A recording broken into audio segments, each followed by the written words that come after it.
নমস্কাৰ বাইদেউসকল।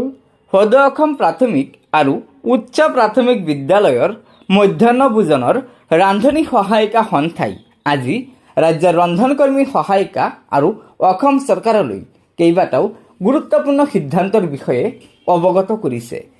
যিকেইটা সিদ্ধান্ত ৰাজ্যৰ প্ৰতিগৰাকী ৰন্ধনকৰ্মী সহায়িকাই জনাটো অত্যন্ত প্ৰয়োজন।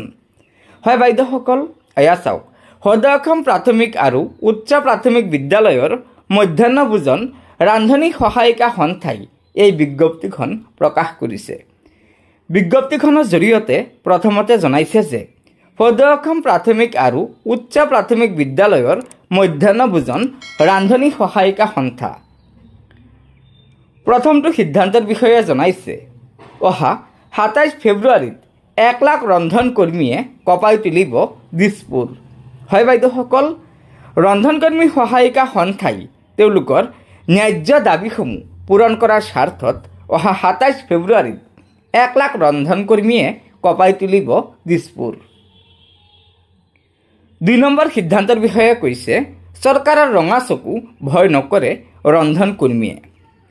৩ নম্বৰত কৈছে, ৫০০ৰ পৰা ২০০০ টকাৰ কেৱল নিৰ্বাচনী টোপ। হয় বাইদেউসকল, অসম চৰকাৰে বাজেটত ঘোষণা কৰি কৈছে যে ৰন্ধনকৰ্মী সহায়িকাসকলৰ মাননি ২০০০ টকালৈকে বৃদ্ধি কৰা হৈছে আৰু এই সন্দৰ্ভত সন্থাই জনাইছে যে ৫০০ৰ পৰা ২০০০ টকাৰ কেৱল নিৰ্বাচনী টোপ। ৪ নম্বৰ কৈছে, ঘৰত বহি ১২০০ টকা অৰুণোদয়। আনফালে বিদ্যালয়ত ৰন্ধনকৰ্মী সহায়িকাসকলৰ মাননি কেৱল ২০০০ টকা। হয় বাইদেউসকল, ঘৰতে বহি থকা মহিলাসকলে ১২৫০ টকাকৈ অৰুণোদয় লাভ কৰে, কিন্তু ৰন্ধনকৰ্মীসকলে গোটেই দিনটো স্কুলত কাম কৰি মাত্ৰ মাহিলী ২০০০ টকাকৈ পায়। ৫ নম্বৰত কৈছে, চৰকাৰে ৰন্ধনকৰ্মী আই মাতৃসকলক নিয়মীয়াকৰণ কৰিবনে? ৬ নম্বৰত কৈছে, ২০০০ টকাৰ পৰা ৯,৬০০ টকালৈ বৃদ্ধি কৰিবনে? ৭ নম্বৰত কৈছে, আনহাতে ২০০০ টকাৰ প্ৰতি মাহৰ মাননি কেতিয়া নিয়মীয়াকৰণ কৰিব?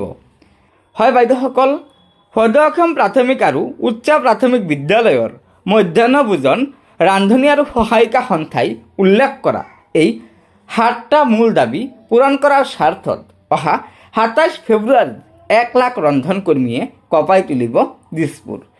গতিকে বাইদেউসকল, লগৰ বান্ধৱীসকলক এই ভিডিঅ'টো শ্বেয়াৰ কৰি আজিৰ এই গুৰুত্বপূৰ্ণ সিদ্ধান্তকেইটা জনাই দিব।